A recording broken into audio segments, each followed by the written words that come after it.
Good morning, classmates. Our group is here to provide sexual education about sexually transmitted infection called syphilis.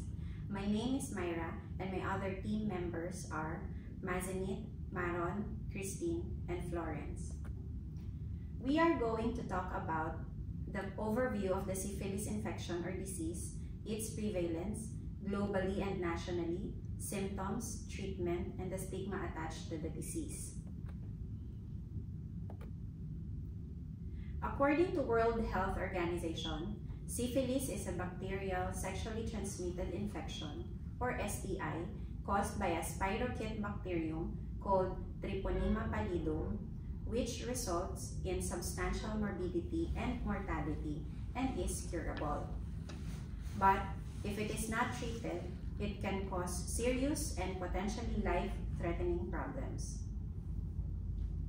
The most common way of getting syphilis is by having unprotected sex like vaginal, anal, or oral sex without a condom with someone who's infected. You can get the infection if you can come into contact with an ulcer on the penis, vagina, anus, or inside the mouth. It's also possible for syphilis to be passed on to an unborn baby during pregnancy, called congenital syphilis, by injecting drugs with a needle that's being used by an infected person, or during a blood or organ transplant. Syphilis is divided into primary, secondary, latent, and tertiary stages. At the primary stage, the syphilis test may be negative. During pregnancy, syphilis is transmitted to the fetus via the placenta. Transmission occurs particularly during the third trimester. The fetus is almost certain to become infected and may die.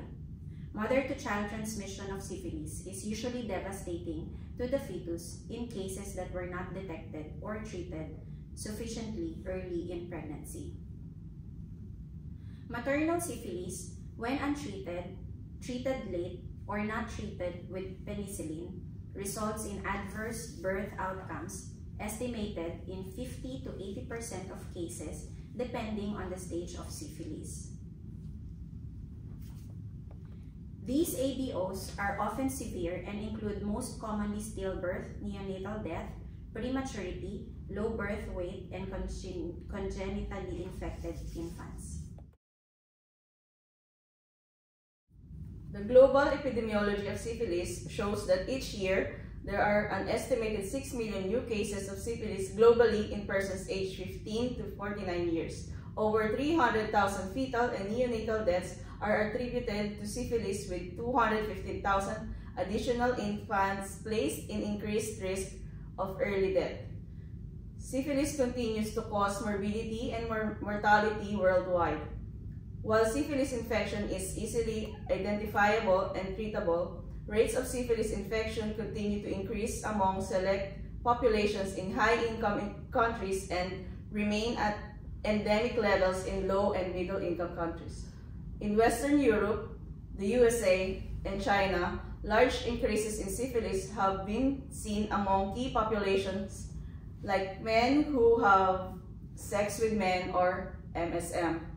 In low- and middle-income countries, syphilis has remained endemic. The number of reported syphilis infections in Finland fluctuated over the period from 1995 to 2022. During this period, the number of reported infections reached a low of 145 cases in 2005. In 2022, syphilis infections peaked at 388 cases in the country. This data, according to the National Institute of Health and Welfare, which was published in February 2023.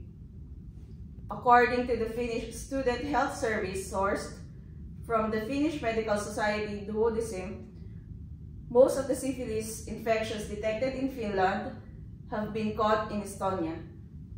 In recent years, the number of infections has increased, particularly as a result of sex between men. The symptoms of syphilis include small sores or ulcer on your penis, vagina, or around your anus. These are usually painless and you may may only have one of them. Source in another area, including in your mouth or in your lips, hands, or anus. White or gray warty growth most commonly on your penis, vagina, or around your anus. A rash on your palms of your hand and soles of your feet that can sometimes spread all over your body. This is not usually itchy. White patches in your mouth. Flu-like symptoms such as high temperature, headaches, and tiredness. Swollen glands, patchy hair loss on your head, beard, and eyebrows. It can take 3 weeks or more for the symptoms of syphilis to appear after you are infected. Sometimes the symptoms can improve or go away completely, but if you have not been treated, the infection is still in your body. This means you can still pass it on and you're at risk of getting serious problems. If you suspect an infection, a screening test based on Treponema pallidum antibodies can be performed in student health care. If this test is not available, a cardiolipin test and Treponema pallidum test will be carried out. To confirm the syphilis diagnosis, a clinical examination is also required. A sample can be taken at the Venereal Diseases Outpatient Clinic, which can look for and detect spirochetes in lesions fluid by means of dark field microscopy. The diagnosis can be confirmed immediately. Several health centers use the online OMA-OLO service, from where patients with no symptoms can get referrals to the laboratory for testing sexually transmitted diseases. Then, you may visit any whose lab for the test.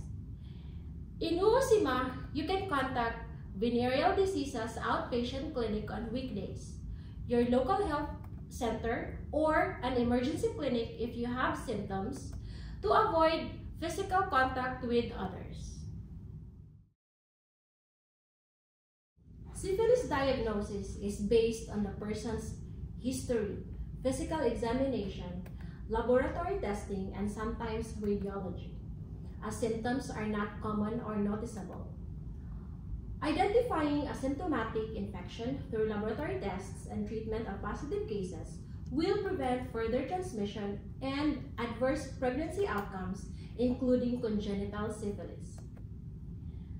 Syphilis is treated with antibiotics, which you may have as injections, tablets, or capsules.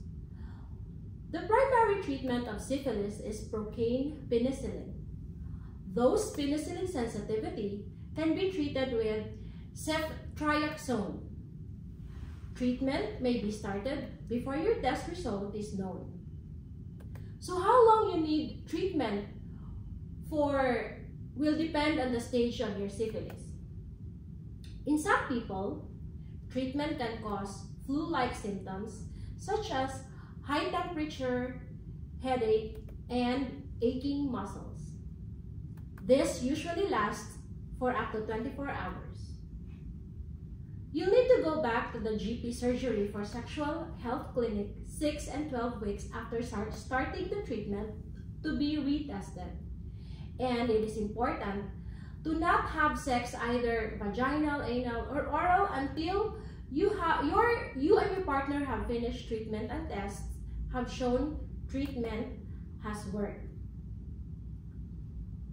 If it is not treated, syphilis can cause serious and potentially life-threatening problems, including heart problems like angina, aortic aneurysm, and heart failure, brain problems like fits or seizures, memory problems, personality changes, and dementia, nerve problems like shooting pains, pins and needles, joint pains, and gradual damage of the joints, problem with the skin, bones, testicles, liver, and any other organ. So some of these problems may not appear for many years after being infected with syphilis. If you're pregnant and have syphilis, you can pass it on to your baby before they're born. This is known as congenital syphilis.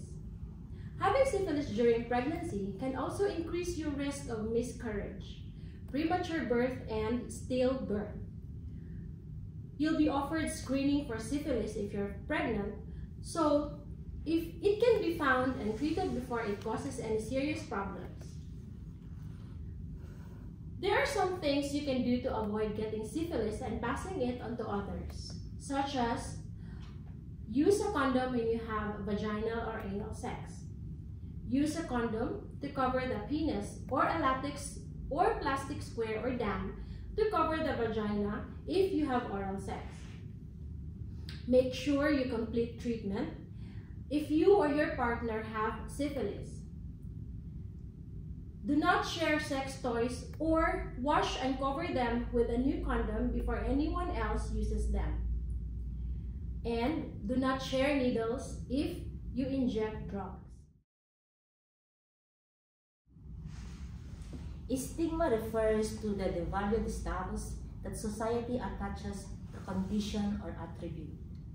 Stigma can be broadly described under 4 domains, namely enacted, vicarious, felt formative, and internalized.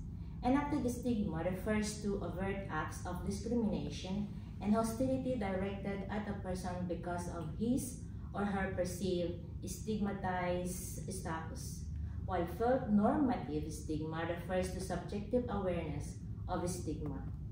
Those who have been diagnosed with STI often experience these sorts of experiences, such as shame, anxiety, and embarrassment, fear of isolation, rejection, and not being sexually desirable, thereby leading to a feeling of decreased self-esteem.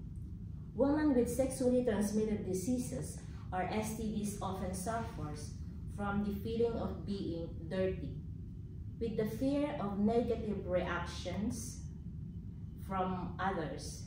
STIs have a detrimental effect on the mental, social, as well as emotional domains of an individual.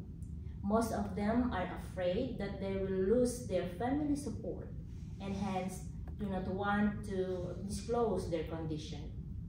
This reluctant behavior regarding disclosure of status leads to adverse consequences regarding health-seeking practices. Actually, it turns into a significant barrier in the clinical management of these patients. STI-related stigma has also been known as an important barrier to STI screening. Moreover, the stigma associated with STIs predisposes female adolescents to hide their sexual behavior from healthcare providers. The information we presented was taken from these reliable sources. Thank you for your listening.